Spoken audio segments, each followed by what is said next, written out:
Hanzvadzi yangu yakarwara gore rino richitanga. Saka pakaita umwe murume akati anomubatsira. Saka mukubatsirwa umu akaramba kutaura kuti aida mari. Saka ava kugara achingoti kuhanzvadzi yangu, ndaita problem ndiri pakati, chimbondikandirawo 2000 rands ndibatsirikane. Saka zviri kuramba zvichingoenderera.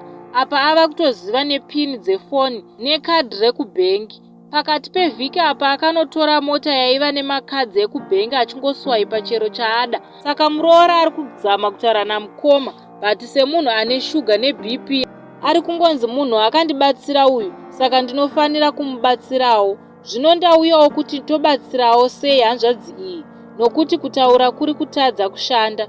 Kana paine imwe nzira yekufuratidza murume iyeye kuhanzvadzi yangu.